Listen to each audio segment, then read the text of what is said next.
Fa miarabantsika tsirairay avy izay manaraka an'izao fandaharana izao. Anio isika dia hiresaka mahakasika ny fampiasam-batana na ilay E ao amin'ilay acronyme manao hoe celebrations. Ny E dia exercice na fampiasam-batana. Rehefa namorona ny zanak'olombelona Andriamanitra dia nomeny azy ireo ny zavatra rehetra izay ilainy.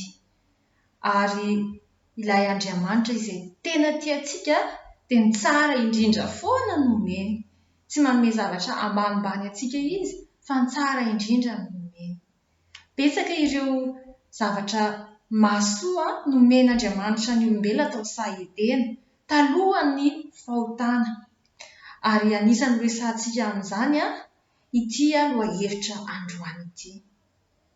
Andefaka isika izay voalazan'ny Genesis 2:2-10, Genesis 2:2-10. Izao ny fombara amin'ny anaran'i Jesosy. Ary Jehovah Andriamanitra nitondra ny ralehilahy ka namponina azy tao amin'ny Sahedena hiasa sy hitandrina azy.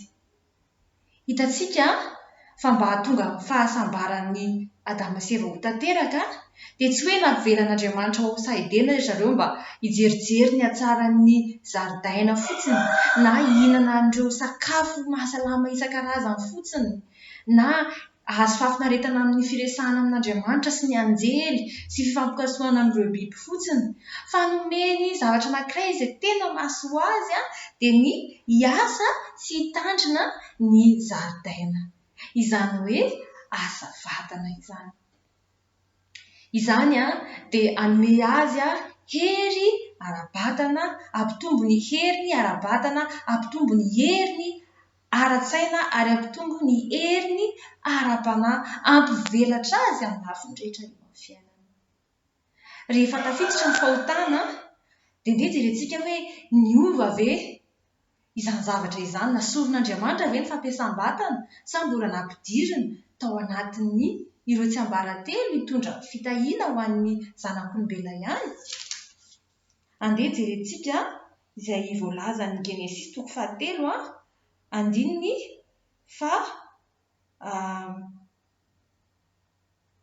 fahavalo sy ny 7. Andininy 7 sy ny 7 ny anaran'i Jesosy.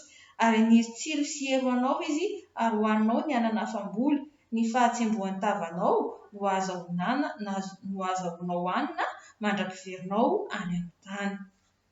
Tsy nesoron'Andriamanitra ny fampiasam-batana, fa vao maira lasa mafimafy koa izany tao aoriana fahotana.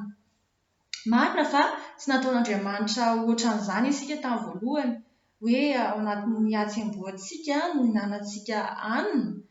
Kanefa na dia hoe fahotana aza ny vokatra, na dia fahotana aza ny nahatonga an'izany, dia sady fitahiana ihany koa ny fampiasam-batana.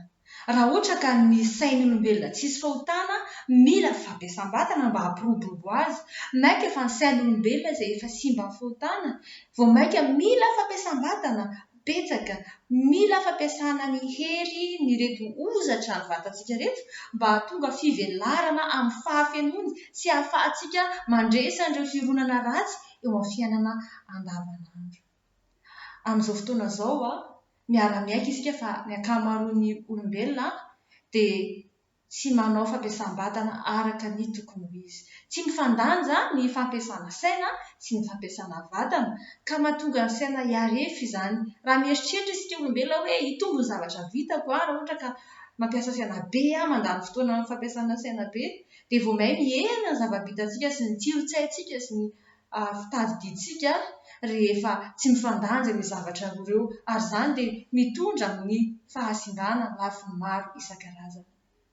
Manam-pahendrena Andriamanitra ny amin'ny zavatra rehetra ataony, fa na vokatry ny fahotantsika aza dia mbola fahasoavana ihany koa, fitahiana ho antsika zanak'olombelona. Endre ny fitiavan'ilay Ray-Bahary antsika.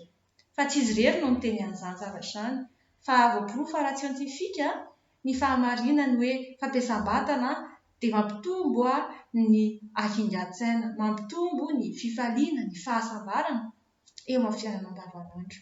Ao amin'ilay boky Bouge ton cerveau Izay amporisiko antsika ny hamaky azy ity nosoratan'ny Dr Wendy Suzuki. Izy ity dia manam-pahaizana manokana amin'ny neuroscience, izany hoe ny siansa mahakasika ny ati-doha sy ireo resika eo amin'ny vatantsika. Dia izao ny ambarany fampidirana an'ilay boky hoe comment bouger nous rend plus intelligents et plus heureux. Hoy izy ahoana ny fomba hahatonga ny fihetsehana, izany hoe fihetsehana vatantsika hahatonga antsika hatsilo saina kokoa sy ho sambatra kokoa. Mino aho fa nitondra hero anao ny fanazavana androany mahakasika ny fampiasam-batana, ka hamporisika anao handray fanapa-kevitra hampiasa ny vatanao, hitady ny fomba rehetra hampiasana ny vatana na amin'ny resaka fitaterana izany dia hisafidy ianao ny fomba izay ahafahana mampiasa vatana. Eo amin'ny asa aman-draharaha izay ataonao dia hisafidy ianao ny handany fotoana betsaka hanaovana fampiasam-batana. Amin'ny fialamboly izay ataonao dia hisafidy ianao ny hanao fampiasam-batana, ka ho voalanjalanja ny fotoana lany amin'ny fampiasam-batana sy ny fampiasana ny saina. Hitahy ianao ny Andriamanitra ka handray fifaliana sy fahasambarana be ianao amin'ny alalan'ny fampiasam-batana. Amin'ny anarana indray.